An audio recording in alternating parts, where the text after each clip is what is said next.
Hello students, welcome back to my YouTube channel Shevi chemistry classes. आज की class में हम लास्ट कंसंट्रेशन टर्म के बारे में डिस्कस करने वाले हैं। बहुत लंबा सफ़र था ये हमारा कंसंट्रेशन टर्म्स वाला, क्योंकि काफ़ी कंसंट्रेशन टर्म्स थी और ये वाली जो कंसंट्रेशन टर्म है इसमें मोस्टली बच्चे कंफ्यूज होते हैं। तो आई एम ट्राइंग कि आप कंफ्यूज बिल्कुल भी ना हो। I will try my best. तो आप भी साथ बने रहिए और देखिए लास्ट कंसंट्रेशन टर्म के बारे में। डोंट बी पैनिक कि जल्दी जल्दी सब कुछ हो जाए। डोंट डू दैट, क्योंकि बहुत स्लो अभी आपका स्टार्टिंग है, तो थोड़ा सा स्लो चलो ताकि आप बाद में स्पीड आराम से पकड़ लोगे। कोई टेंशन वाली बात नहीं है। तो चलिए सबसे पहले हम नॉर्मेलिटी के बारे में डिस्कस करते हैं, क्योंकि मोस्टली मैंने देखा है मेरे पास इतने सारे डीएम आते हैं एंड स्टूडेंट्स जो होते हैं ना नॉर्मेलिटी में काफ़ी ज़्यादा कंफ्यूज होते हैं। तो चलिए आज ट्राई करते हैं कि उनको आगे से कोई भी कंफ्यूजन ना हो। तो चलिए देखिए नॉर्मेलिटी क्या होता है। ठीक है, नॉर्मेलिटी का मतलब होता है number of gram equivalent of solute dissolved इन पर लीटर ऑफ द सॉल्यूशन। यानी कि मैं डेफिनेशन लिख रही हूँ, number of gram equivalent of solute of solute dissolved in per liter of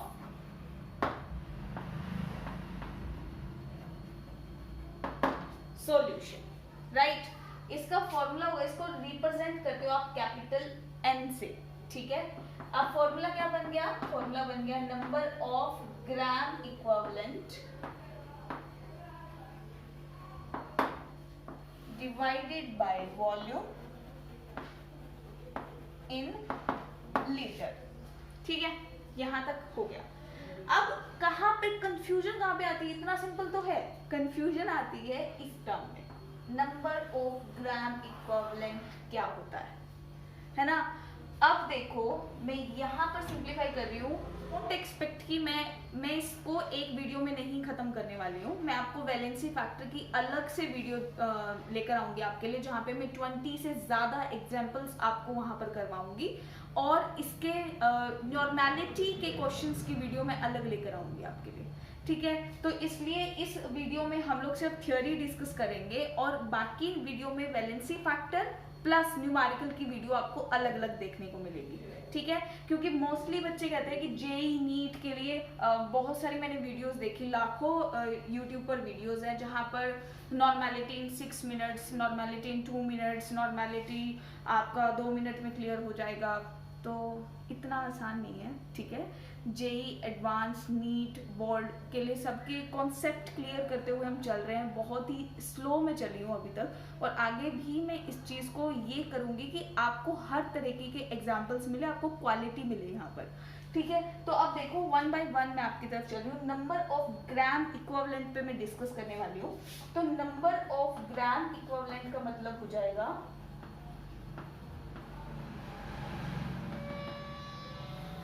number of gram equivalent. इसका फॉर्मूला होता है स्टूडेंट, अब देखो number of gram equivalent equal हो गया मास ऑफ सोल्यूट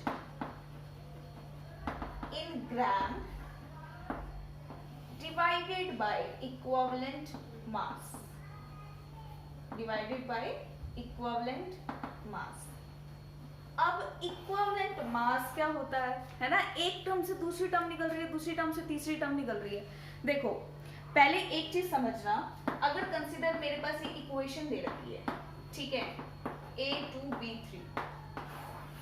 जब आप कोई भी रिएक्शन बैलेंस कर रहे हो, मैं आपको ये बताने की कोशिश कर रही हूँ मोलैरिटी का कॉन्सेप्ट, मोल का कॉन्सेप्ट और इक्विवेलेंट के कॉन्सेप्ट को रिलेट करने की कोशिश करना जब आप किसी भी रिएक्शन को बैलेंस करते हो। ठीक है, नॉर्मली मोल्स कब हम फाइंड आउट करते हैं या नंबर ऑफ ग्राम इक्विवेलेंट का कॉन्सेप्ट ही क्यों आया, क्या जरूरत पड़ गई इस कॉन्सेप्ट को आने की? तो जब भी आप रिएक्शन बैलेंस करते हो ना, बैलेंस करने के बाद ही आप नंबर ऑफ मोल्स निकाल सकते हो। ठीक है, ठीक है। अब अगर यहाँ पर देखो A प्लस B और मैं आपको कहूँ A2B3 बन गया। ठीक है, अब मैं कहूँ आपको नंबर ऑफ मोल्स आप निकाल कर दिखाओ, तो क्या निकाल सकते हो? जब तक आप रिएक्शन को बैलेंस नहीं करोगे मोल्स निकल ही नहीं सकते। यानी कि इस रिएक्शन को बैलेंस करेंगे जब हम 2 से मल्टीप्लाई करेंगे ए को और 3 से मल्टीप्लाई करेंगे बी को, तब तो रिएक्शन बैलेंस होगी और तब आप number of moles find out कर सकते हो। विदाउट रिएक्शन को बैलेंस किए आप number of moles find out नहीं कर सकते। ठीक है, तो यहाँ पर रिएक्शन बैलेंसिंग बहुत जरूरी हो गया हमारे लिए। ठीक है, रिएक्शन बैलेंस होंगे तब जाके नंबर ऑफ मोल्स निकलेंगे। तो यानी कि अगर कोई रिएक्शन बैलेंस नहीं है तो हम क्या करेंगे? उस रिएक्शन का निकाल लो, क्या नहीं निकाल सकते हो। मोल कॉन्सेप्ट वहां पर लैक हो जाता है, मोल कॉन्सेप्ट वहां पे फेल हो जाता है। तब कॉन्सेप्ट आता है नंबर ऑफ ग्राम इक्विवेलेंट का, क्योंकि रिएक्टेंट के अंदर, किसी भी रिएक्शन के अंदर जो रिएक्टेंट्स इन्वॉल्व होते हैं उनके हमेशा number of gram equivalent same होते हैं। समझ रहे हो बात को? इसका नंबर ऑफ ग्राम इक्विवेलेंट दोनों का क्या होगा? अगर ये रिएक्शन बैलेंस नहीं भी होगी ना तो हम ग्राम इक्विवेलेंट के साथ डील कर लेंगे, क्योंकि दोनों का ग्राम इक्विवेलेंट सेम होगा। समझ में आया आपको? यानी कि इसमें हमें रिएक्शन को बैलेंस करने की जरूरत बिल्कुल भी नहीं है। ठीक है, इसलिए कॉन्सेप्ट हमें नॉर्मेलिटी या नंबर ऑफ ग्राम इक्विवेलेंट के कॉन्सेप्ट की जरूरत यहाँ हमें पड़ गई। तो अब देखो, नंबर ऑफ ग्राम इक्विवेलेंट हमने निकाला, mass of solute in gram by equivalent mass. अब आप मुझे बताओ, मैं इसको रिलेट करके बताती हूँ कि मॉलिक्यूलर मास क्या होता था। आप मुझे बताओ, आपने पिछली वीडियो देखी होगी, मैंने आपको बताया था mass of 1 mole of compound is known as the molecular mass. यही निकाला था हमने। ठीक है, क्या निकाला था? Mass of 1 mole of compound.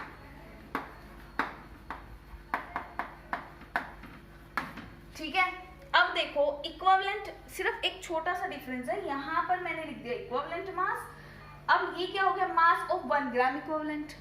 ज्यादा डिफरेंस नहीं है। तो अब बात क्या आ गई कि इक्विवेलेंट मास क्या होता है? इक्विवेलेंट मास होता है मॉलिक्यूलर मास बाय में n। समटाइम्स बुक में x मेंशन होता है, समटाइम्स बुक्स में n मेंशन होता है। दोनों का मतलब एक ये कि वैलेंसी फैक्टर, n का मतलब क्या ले रही हूं मैं यहाँ पर? वैलेंसी फैक्टर ले रही हूँ, तो आप इसको वैलेंसी फैक्टर भी लिख सकते हो। ठीक है, बुक्स में जो भी है, आप कंफ्यूज ना हो, बुक्स में काफी बार x लिया होता है, मैं यहाँ पे n ले रही हूँ। ठीक है, अब क्या बात आती है कि अब मैंने काफी हद तक चीजों को सॉल्व कर दिया है ना। अब क्या करेंगे? हम इस इक्वेशन में उठाकर पुट करेंगे सारी चीजें। ठीक है, तो यहाँ पर नंबर ऑफ ग्राम इक्विवेलेंट की जगह आप क्या लिख दोगे? Mass of solute in gram divided by में इक्विवेलेंट मास, और इक्विवेलेंट मास इक्वल है molecular mass divided by valency factor. समझ में आ गया आपको?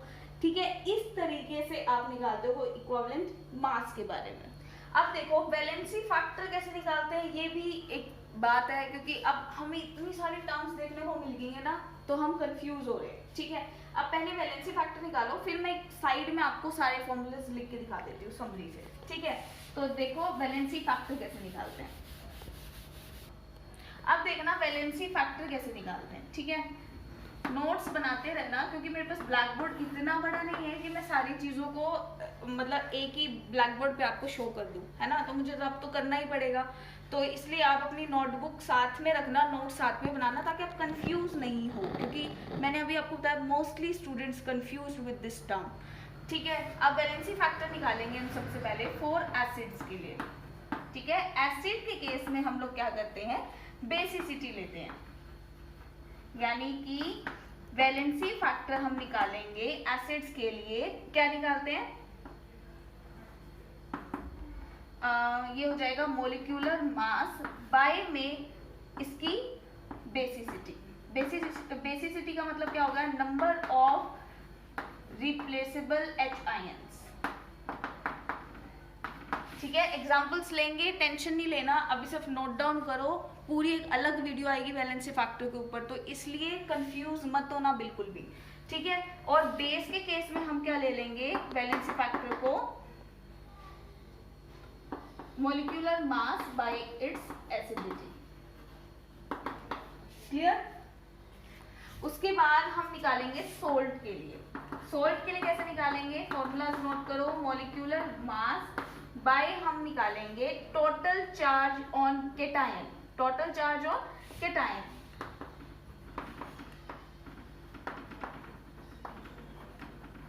जैसे देखो अगर कोई भी सोल्ट ले लोगे आप NaCl, ठीक है। अब NaCl में आपको पता है कि Na पॉजिटिव होता है और Cl नेगेटिव होता है, ठीक है। अब Na पॉजिटिव पे चार्ज कितना है, +1। मैंने क्या लिखा है, टोटल चार्ज ऑन केटायन, तो केटायन तो अपने पास सोडियम है, सोडियम आयन है, तो कितना पॉजिटिव चार्ज है, +1। तो यहाँ पे पुट क्या कर दोगे, +1। इस तरीके से आप लेते हो। अब जैसे मैं बेस का एक एग्जांपल ले लेती हूँ, जैसे अब मैंने एग्जांपल लिया MgOH2, ठीक है। जब आप इसको ब्रेक करोगे तो क्या ब्रेक होगा, Mg2 पॉजिटिव प्लस में 2OH नेगेटिव। तो यहाँ पर इसकी एसिडिटी कितनी आई, 2। जितने OH बाहर निकल रहे हैं उतनी तो हुई इसकी एसिडिटी। एसिड के लिए कैसे निकालते हैं, कंसिडर लो HCl, तो इसको डिवाइड करोगे H पॉजिटिव प्लस में Cl नेगेटिव, कितनी आई इसकी basicity, number of replaceable H ion कितना, 1, तो यहाँ पे 1 पुट करोगे। तो वैसे तो इजी है, बट हम थोड़े से बहुत सारे एग्जांपल्स लेके इसको डिटेल में डिस्कस करने वाले हैं वैलेंसी फैक्टर को। तो आज की वीडियो में हम लोग ये पूरी थियोरी कवर कर चुके हैं। तो चलिए इस वीडियो में इतना ही। Thank you so much. Till then stay at home, stay safe and stay connected with us.